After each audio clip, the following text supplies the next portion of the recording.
Hello, this is my critical examination of two character statements, and starting off, the first character statement which I picked is of Betty, and Betty states that right or wrong can only mean right and wrong in a particular culture.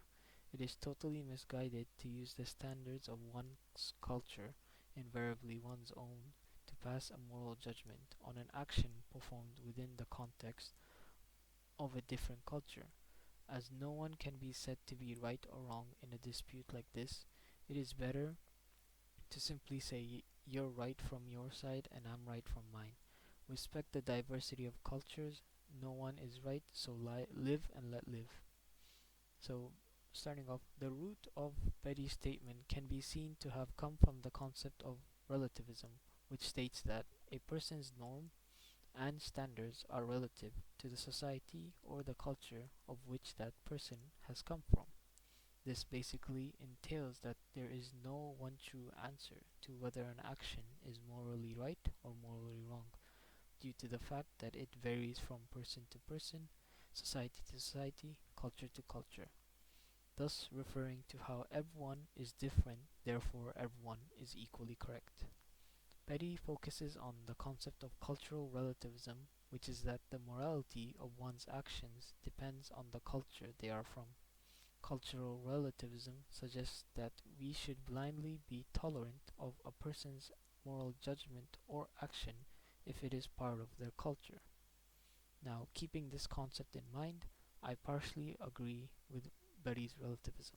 This is as, yes, I agree that we should respect the diversity of culture and that we should be open-minded towards different opinions. However, if we start to blindly tolerate any action done by a person as long as it is within the reason of culture, any or all actions, no matter how unethical or morally wrong it is, should be accepted. For example, let's say in a certain culture, the action of killing another person in revenge is acceptable. According to cultural relativism, we should accept this norm and tolerate it as it is part of their culture. This means that if it may be seen as morally wrong in the culture that you come from, we have to tolerate their actions so as to not interfere with their culture. Furthermore, this action of blindly tolerating any action takes away our ability of saying no. We are forced to blindly say yes to any action that is within the reason of their culture. This causes us to abandon the process of thinking as everyone's action is acceptable as it is part of culture. Ironically, this would in fact mean that there is one true answer towards any action done within reason of culture, which is yes. Yes, that action is fine since it is part of your culture. Additionally, we have to look at what defines culture and what can be considered as culture or not. Consider a question: what makes up a culture? What specific things do we need for it to be considered as a culture? Essentially, anything or anyone can claim that they are part of a certain culture. Therefore, any action is able to be justifiable. For example, if there is a group of criminals that commit a crime, they are easily able to justify committing their crime as they can easily claim that their group is considered as a culture and that in their culture it is acceptable to commit this crime. This would mean that there is no sense of order in the society as any action is justifiable, which I think would lead to an overall chaotic society. And this is because since everyone can do whatever they want, any action, like I mentioned, any action is justifiable. As to conclude, I partially agree with Betty's statement as we should be considerate of the diversity of culture and that we should be open-minded towards the standards and norms which different cultures have. However, if there is too much tolerance of certain cultural norms and standards, any action will be justifiable as it can be claimed to be part of culture, which would lead to a disordered society. So, moving on to the second statement which I picked, which is Daniels, and Daniel states that nobody would act ethically if they didn't have to. It's all an elaborate game you have to play, a price you pay for being in society. Morality is a set of rules to make you conform, a way of holding back the strong from doing what they want. Truly strong people just take what they want unless they've been brainwashed into feeling guilty about it. There's only one rule really worth worrying about: don't get caught. So, so to start, this statement can be interpreted as egoism, which is the ethical theory that people act in their own self-interest in order to maximize their own benefit. Due to the egoist way of thinking, Daniel also mentions that morality is a set of rules which is already set in place and that we have to act by it as they are there, and no one would act ethically if they didn't have to. This statement is true to a certain point, as one of the main reasons why we as a society conform to the set of morality that are put in place is because of the consequences which may follow if we were to not conform to these set of rules. Due to a set of rules of morality which are put in place by society, we would subconsciously think about or consider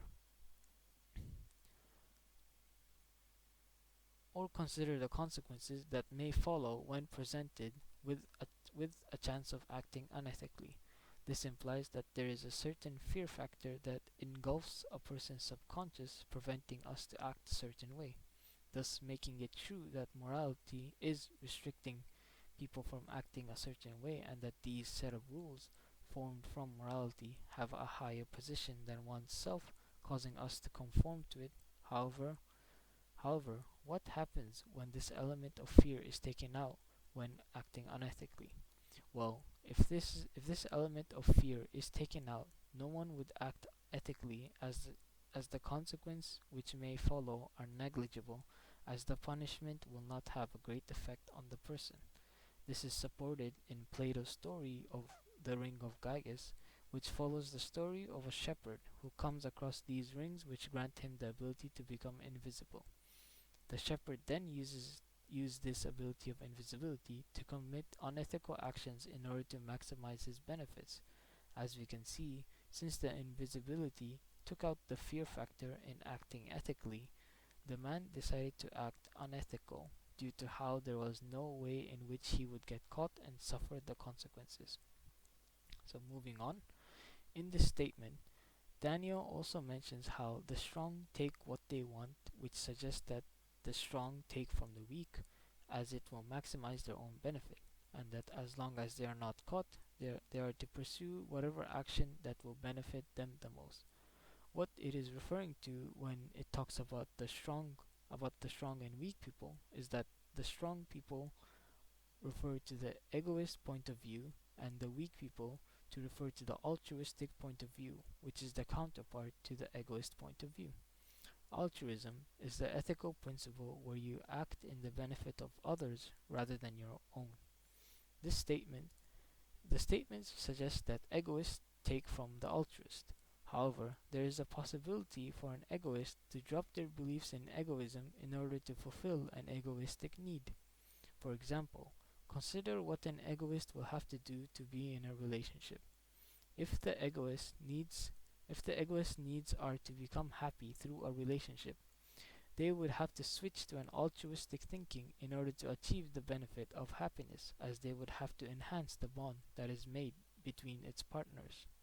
This means that an egoist cannot always be considered as strong, as there are certain situations which they will have to switch, and that it is not the act of these strong people being brainwashed, but rather them willingly switching to become weak in order to maximize their own benefit. In conclusion, this statement is partially true, as people will in fact act unethically if they are safe from the consequences which may follow from breaking the set of rules set in place by society. The fear factor of the consequences cause people to conform to these set of rules.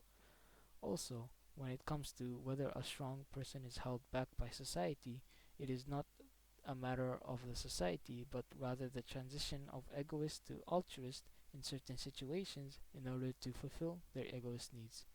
This is the end of my ethical presentation. Thank you.